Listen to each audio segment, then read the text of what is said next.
Good morning, and thank you so much for joining me for Daily Spark with Dr. Angela. I am your host, Dr. Angela Chester.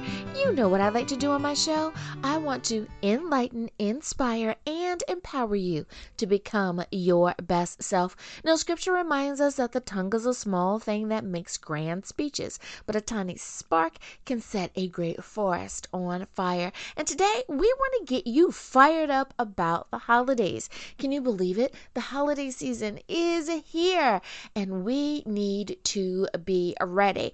Now, I'm going to share with you an interview that I did. So you know what I'm going to tell you. Go on, get comfy, get cozy, get your coffee or get your tea, because we are about to get started. My interview is with organizer Janet M. Taylor. I absolutely love being on her show, and I love what she shares. She not only helps the individual, but also those in the corporate world organize their life. Organization isn't just about making sure that you make up your bed or you make sure that the forks go where the forks grow, but about knowing what are your possibilities and why do you have those possibilities, and how your life can change by simply becoming more organized. So she asked me to do an interview on her show about being emotionally ready for the holidays.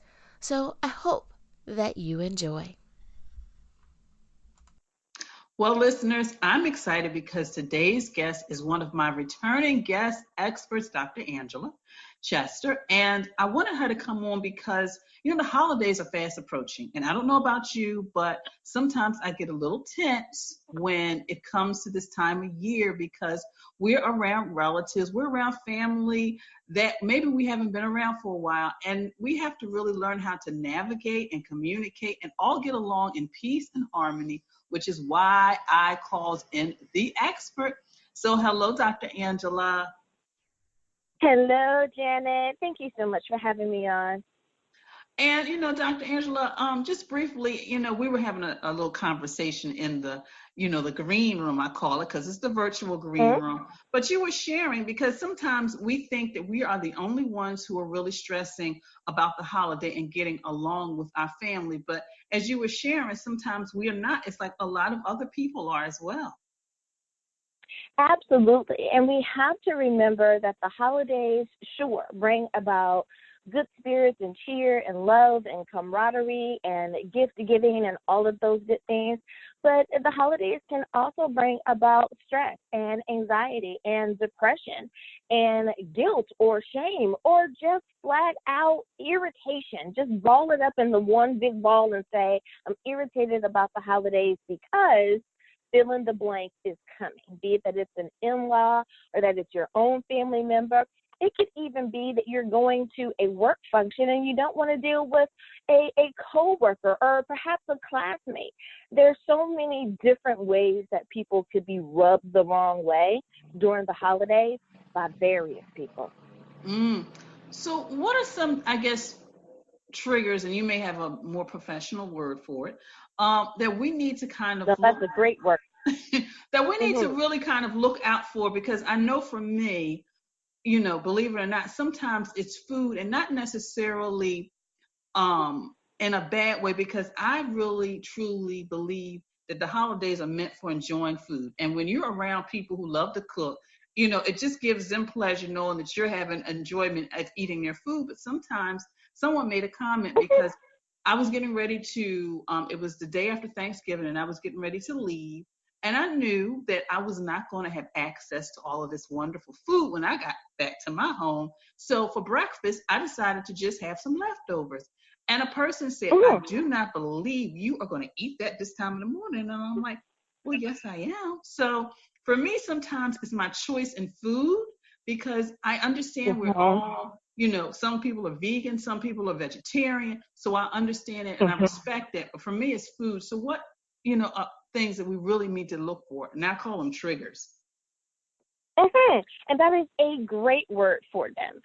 I'm the type of person, and I think that your listeners have figured this out by now. It's not about calling things necessarily by their clinical names, because I think that's a conversation that between colleagues we should have. I think people want to know what things are in plain English. You know, it's like, give it to me straight kind of thing. And that's how I try to present information. So I think that when we're dealing with the holidays, we need to look at, most importantly, those things that are considered emotional triggers. There are so many different ways that we can be triggered, but the top ones that I have found is that people trigger us, situations trigger us, words or expressions trigger us. And lastly, the atmosphere or your surroundings or your environment trigger you, and it can lead to a domino effect of your entire day. So, for example, you were saying that someone said something to you because you were doing a certain thing. So that's people, situations, and words or expressions. So within that one example that you gave, we have 3 triggers that could have sent you spiraling for the rest of the day if you had allowed it to, or if that person was a big enough irritant to you to have caused that effect. I don't think that people realize that just by seeing that one person, except for the person that this is true for, and they will raise their hand, when that person walks through the door, you can see just the expression on their face changes. For the situation that comes up, man, I really don't want to go to this meeting or to that hotel or to the park or wherever it is. I don't want to go over grandma's house because something's going to happen and you know it. Words and expressions. Sometimes people say things with ill intent, or they say things because they know that that's going to be a trigger for you. For example, if you don't make the best potato salad and it's your turn to help cook in the kitchen this year, and someone walks in and says, uh-oh, don't let her make the potato salad. Okay, listen, why'd you have to go there? Usually that person knows that they don't make the best potato salad and they should step away. So there's so many different ways that we can push people, knowingly and unknowingly. But there's always, on the flip side of it, there's so many ways that people are pushed and they may not even be aware of what happens. Now, atmosphere, surroundings, or environment is kind of self-explanatory, especially if you've had a traumatic experience or something that has happened in this particular environment. Someone may have accidentally bumped you into the lake and you can't swim. You probably don't want to go by the lake again. Or someone really, really embarrassed you when everyone decided to sit around the campfire at the end of the day. You probably don't want to do the campfire again. So we have all of these little things that can turn into very big things because they are triggers for us. And that is so interesting. It's just, that's interesting the way you said the triggers. And it could be the people, like you said, sometimes when people just walk through the door, it's like, uh-oh, here they come. Here they come. Yeah. So yeah, and that's yeah. And it's interesting when you were talking about the kitchen, somebody, because I was staying overnight for one holiday, and somebody made a comment. They were like, wow, how do you, she said, it's interesting that she lets you in the kitchen. She never lets anybody in the kitchen. And I share with this person because I know my role. My role is not to tell them how much spice to put in or whatever. If she needs eggs, I said if she needs eggs from the refrigerator in the garage, I'll get the 2 eggs. If she needs me to chop something, I said I'm on the outskirts. I said whatever she needs. I said I do not get involved with ingredients, temperatures, and all of that. I'm just here just to whatever. So it's interesting you say that. So,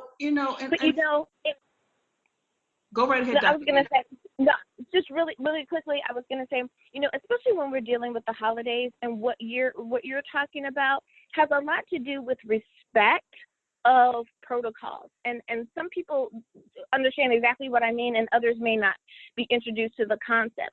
But when it comes to holidays, there is a hierarchy. There is that one person who's in charge, male and female, of the 2 groups of people, and there's someone in charge of the kids.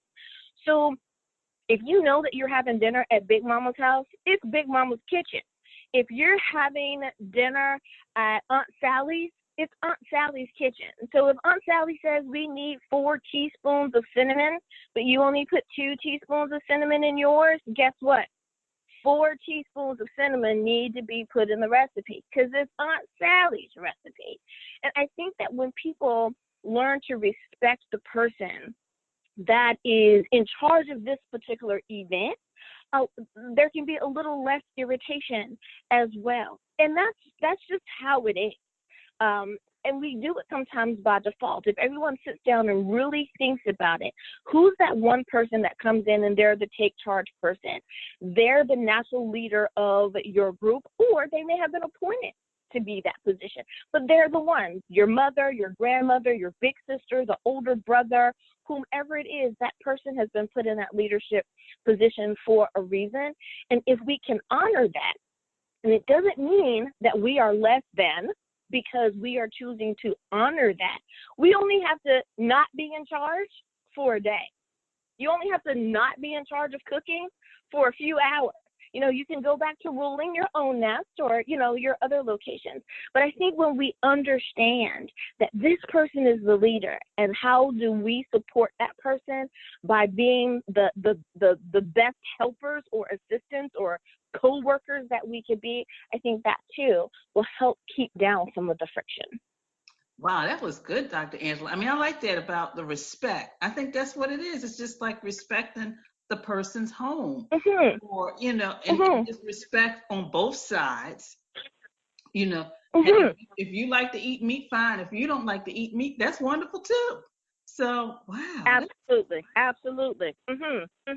It's just that And simple. people do need to be very careful with that, because I think that's a way that we really do trigger people, that we kind of poke at people, that we unnecessarily offend people. Just because you like something and someone else doesn't like something doesn't make you more correct. It doesn't make that person less popular because they don't want to do what you want to do. And we tend to harass people or poke people when it comes to their food choice, and we shouldn't do that. But yet we're okay if someone decides that they want to drive, you know, a certain type of car, or they want to purchase a certain brand of clothing. We really shouldn't do that, because it's about individual choice. Because when the tables turn, it's really funny. People like to poke others, but they dislike being poked themselves. Listeners, we need to take a very short break, but when we get back, we will continue to listen to this interview that I did with Janet M. Taylor, Home for the Holidays. We'll be back right after this.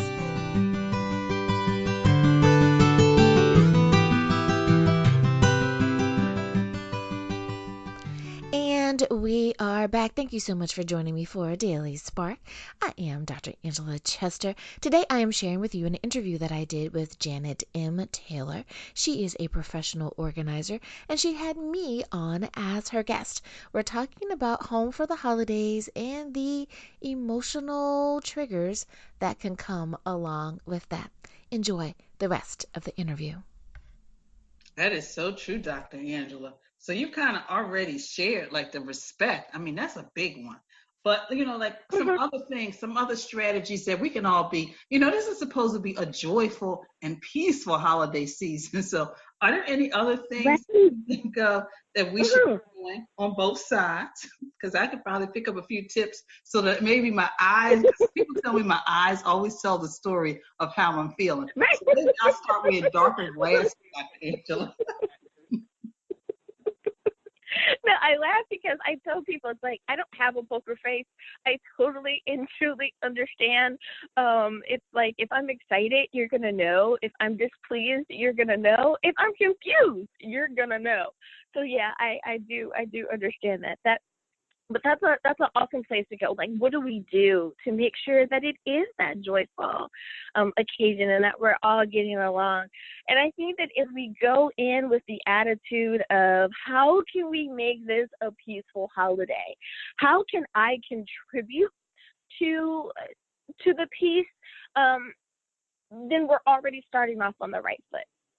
So for my suggestions would be that you pray and or meditate. Now, some people are afraid of the word meditate, but what I mean is that you're simply concentrating or focusing on that thing which is good or positive, right? So you've already prayed, help me get through today, but you're also concentrating on that thing that's going to bring you a sense of joy. I can't wait to see cousin so-and-so. I can't wait to see my coworker, this particular person, and you're concentrating on the positive. The other thing is, we all need to have a support team. Now, we don't have to be going through major surgery or anything like that to have a support team. That could be our group of gals or our group of dudes or whatever, but it's who do we have around us that's going to be there to help get us through our tough times. We tend to have those people, even if we don't call them our support team, but you know who they are, your best friends or your family members that love and support you. But on the flip side of the coin, they also keep it real with you. Now, keeping it real doesn't mean being disrespectful. It doesn't mean being brutally and unnecessarily brutally honest. It means that they're going to tell you a particular truth and you're able to accept it. So you want those people around you, but you want them around before and after, right? So we need to be, emotionally in a place where they've kind of like geared us up, and then we can go into the situation, and then once it's over, we can go back into that group and they can say, so how'd you do? You're still here, yay! And then they can love on you and help you lick your wounds if needed. And the last way that I can think of is that you need to see the truth for what the truth is. And the truth tends to be people that are pokers, it's not about you, it's about them.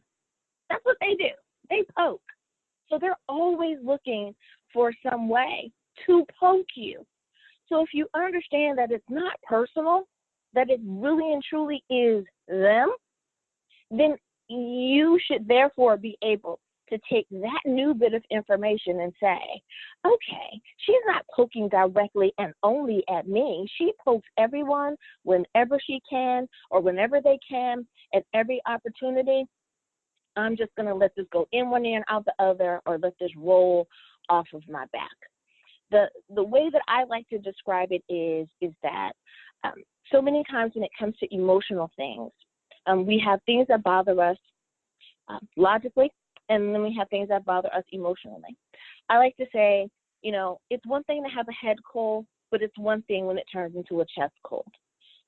It's one thing when you hear something and it's just in your head, but it's another thing when it gets down into your heart.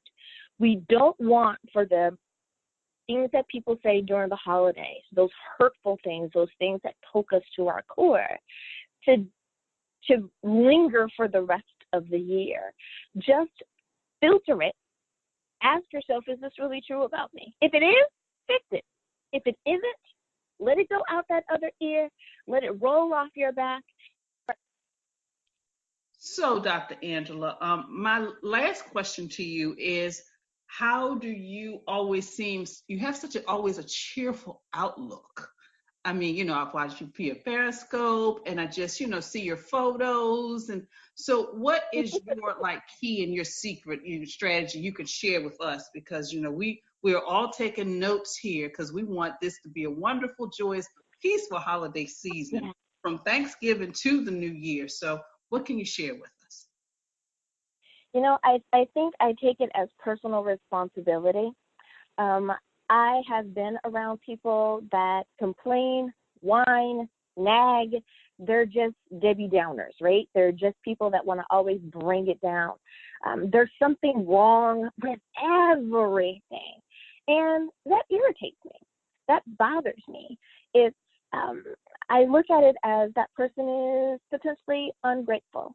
Can't you see something positive out of this situation? So I try to be the flip side of the coin in that, what is it that I see that's positive? Now, don't get me wrong. You also have to see the reality. Is there a pothole in the street? Absolutely, there's a pothole. What's the bad? There's a hole in the street. What's the good? There's a whole other lane that I can drive in, that I won't be affected by that pothole. So for me, it's just taking that personal responsibility to help shine a light or illuminate the positive things in life for people that have forgotten how to see the positive things, or they were never taught how to see the glass as half full as opposed to half empty. So I think it's just my personality, but I also think that I take it on as my personal truth as part of my calling of what I'm supposed to do while I'm here on this beautiful planet of ours. And I like what you said, Dr. Angela, because there's this one home that I go to, and she required, she asked that you take your shoes off, which that's being respectful of the person's environment. But I love going over there, Dr. Angela, because the first time I did it, I took my shoes off. I said, "Oh my goodness, you got the plushest carpet on the face of the earth." So now every time I go, she cracks up. Every time I go over there, I get so excited, and I just do like a little walk and run around because the way she has everything spaced, furniture, she has a space where you can really walk. And she's like, "Janet, there you go." I said, "Yes." I said, "Because my feet are happy right now, so I'm just doing a little happy, and then I'll sit down." So you're right. It's just like the way you look at something. You don't necessarily have to look at it negative. Like you said, okay, there's a pothole, then you just go the other way or something like that. So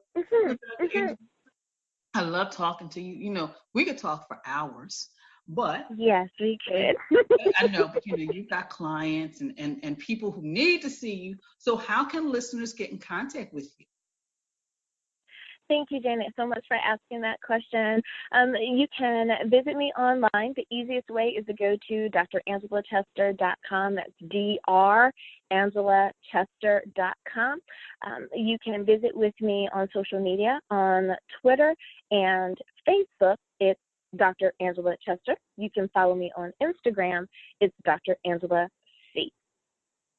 And thank you so much, Dr. Angela, for all the information and the strategies you shared with us for us to have a wonderful, happy holiday season. Happy holidays to you and your listeners. Thank you again for having me on. And of course, listeners, as always, Dr. Angela's links will be on the show page. Listeners, thank you for spending a part of your day with me today. I know that I have enjoyed sharing this interview with you, and I hope that it has helped you enjoy the holidays more. Perhaps it's for you or for someone that you know. Either way, I hope that I have enlightened, inspired, and empowered you. And as always, may the Lord continue to shine his face upon you. May you receive his grace and his mercy in all that you do. Until next time, everyone, remember to be blessed in the Lord, and may you and yours have a great holiday season. Bye-bye.